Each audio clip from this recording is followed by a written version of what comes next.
In the UK, the typical black African household has just about £34,000 in total wealth, roughly 1/8 of the national average.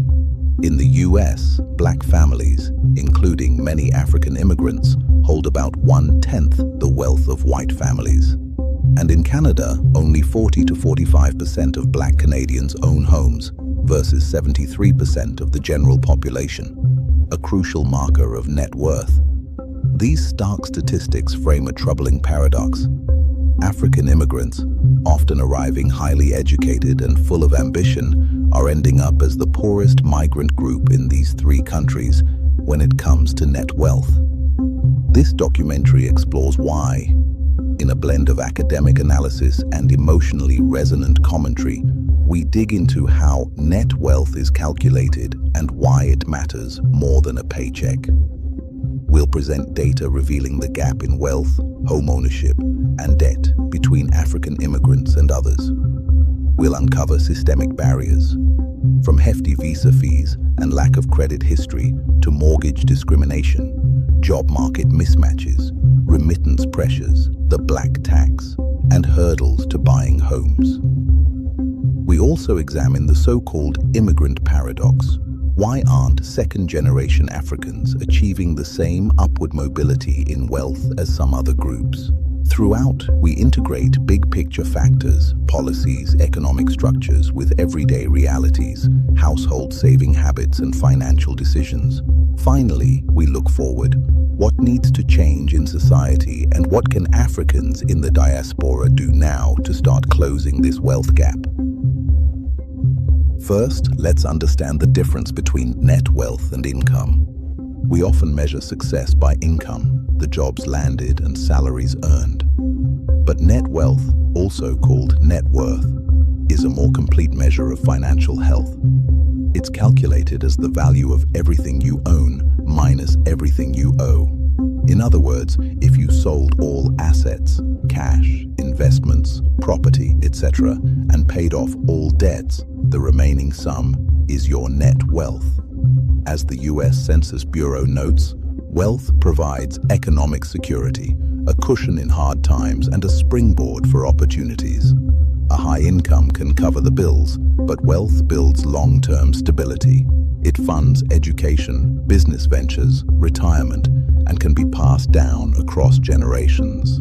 Net wealth matters more than income because it captures accumulated advantage.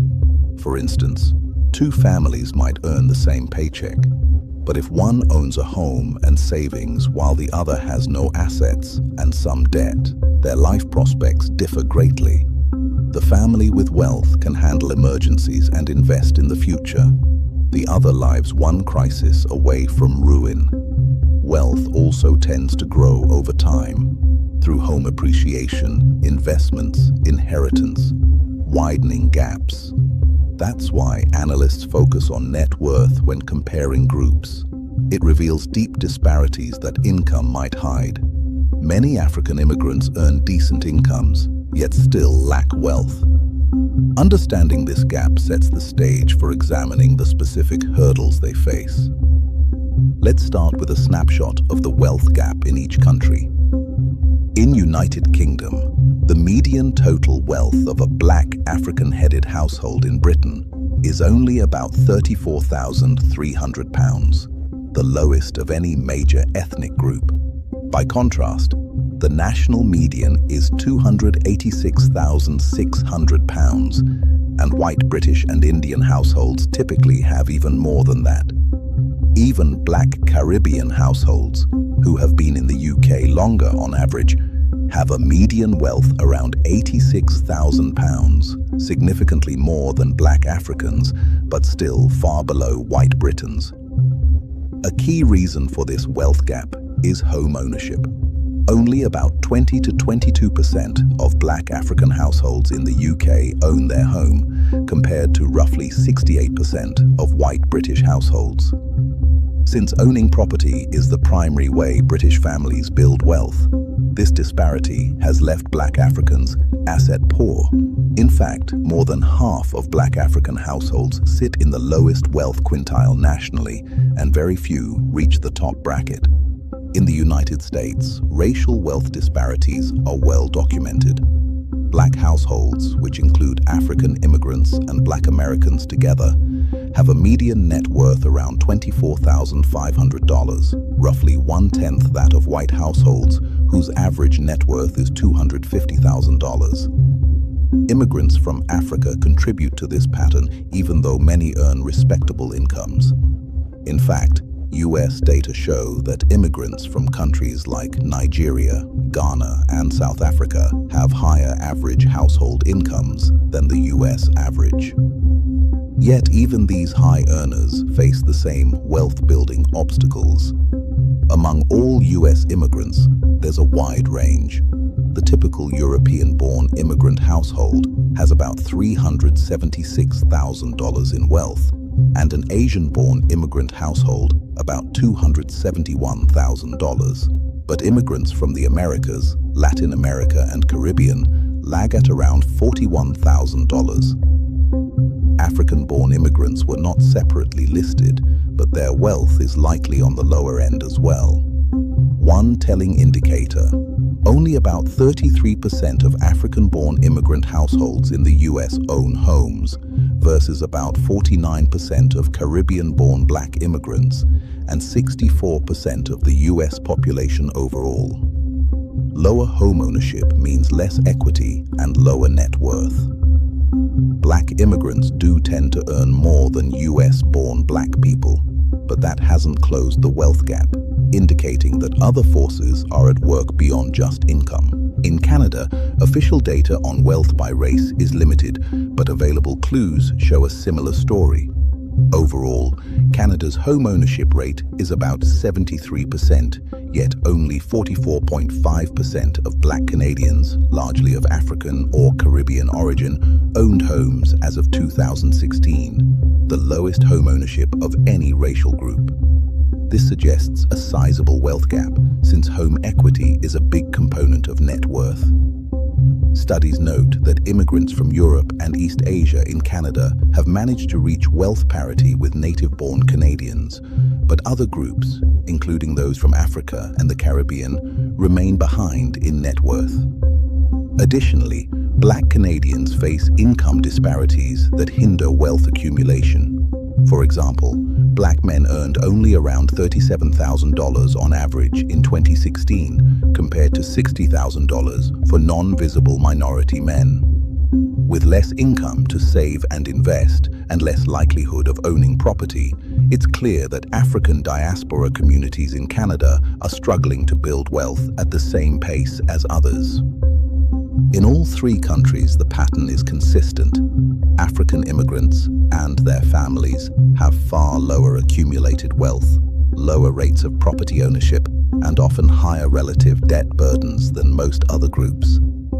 They start their new lives with few assets, and, due to various barriers, many remain wealth poor even years or decades later. Next, we delve into those barriers, the structural roadblocks and financial strains that help explain these stark outcomes. So the question then is, why do African immigrants accumulate so much less wealth? There are a couple of reasons why African immigrants are at the bottom of the wealth ladder when compared with other groups. 1. High visa fees and starting from zero. Just reaching the UK, US, or Canada can drain an immigrant's savings. Many African migrants pay hefty visa fees, relocation costs, and even international student tuition up front, often depleting whatever capital they had. Arriving in a new country, most start with no assets, and sometimes with debt incurred for migration. This lack of an initial nest egg makes it harder to invest or buy property early on. 2. No credit history. Tough to get loans.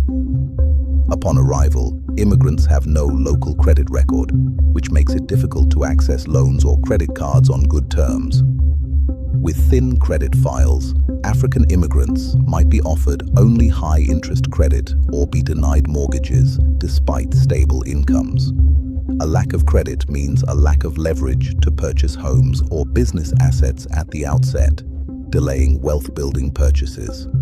By the time they build a strong credit score through years of paying bills and rent, the window to buy into booming housing markets may have closed, leaving them a step behind. 3. Mortgage discrimination and financial bias. Even with equal credit, studies find that Black borrowers often face bias in lending. African immigrants, who are usually Black, may encounter higher mortgage rejection rates or less favorable loan terms than similar white applicants. Historical redlining and ongoing discrimination can mean it's harder or more expensive for them to buy homes, pushing them into longer periods of renting, which builds no equity. 4. Labor market mismatch, or what I would call brain waste. Many African immigrants find that their degrees and professional qualifications aren't fully recognized. The result is underemployment. For example, engineers driving taxis or doctors working as nursing aides. This brain waste means they earn less than their skill level, reducing the surplus income they could save or invest. Years spent in survival jobs translate to lost wealth-building potential. 5. Remittance pressure, or black tax. Immigrants often send part of their earnings back home to support family. This is especially true for African diaspora communities, where supporting parents, siblings, or relatives' education is an expectation. These remittances, sometimes nicknamed the black tax, siphon away money that might otherwise go into savings or a house down payment in the new country. While it's a vital lifeline for families abroad, it leaves the sender with less to accumulate wealth locally. 6. Housing and location hurdles. In many cases, African immigrants settle in big cities, London, Toronto, New York, where jobs are available but housing is extremely expensive. They are more likely to rent for longer periods because buying a home in these markets requires huge down payments and pricey mortgages. Without the bank of mom and dad, wealthy parents, to help, accumulating enough for home ownership can take many years, during which time real estate values often keep rising beyond reach. This dynamic locks people out of the main wealth generator, property appreciation, especially as gentrification and high costs push them into perpetual renting. 7. Higher debt and lack of safety nets. With little inherited wealth or savings, African immigrant families may rely more on debt for education, emergencies, or basic needs. For example, taking out student loans to requalify in their field or using credit cards to cover gaps in income. Studies in the US show Black households are more likely to carry student loan or medical debt. Heavy debt payments and interest further eat into monthly budgets, making wealth accumulation an uphill battle. The worrying fact is that each of these factors leads to others and compounds its effects. Starting with no wealth means more reliance on loans. Facing lending bias means slower entry into home ownership. Supporting family abroad leaves less to save. Working below one's skill level yields lower wealth. Layer by layer, these barriers add up to a significant handicap in the race for wealth accumulation. It's not that African immigrants lack discipline or desire to save. It's that the playing field is stacked against wealth building at nearly every turn. As an African immigrant, you do not only have to be aware of these factors, but also position yourself to mitigate and reduce its effects. Focusing only on working, packing shifts, and paying bills will never get you ahead. You'll just be working to fund the system and its beneficiaries. In the next video, we'll explore how Black African immigrants can close the wealth gap within one generation with a focus on evidence-based strategies.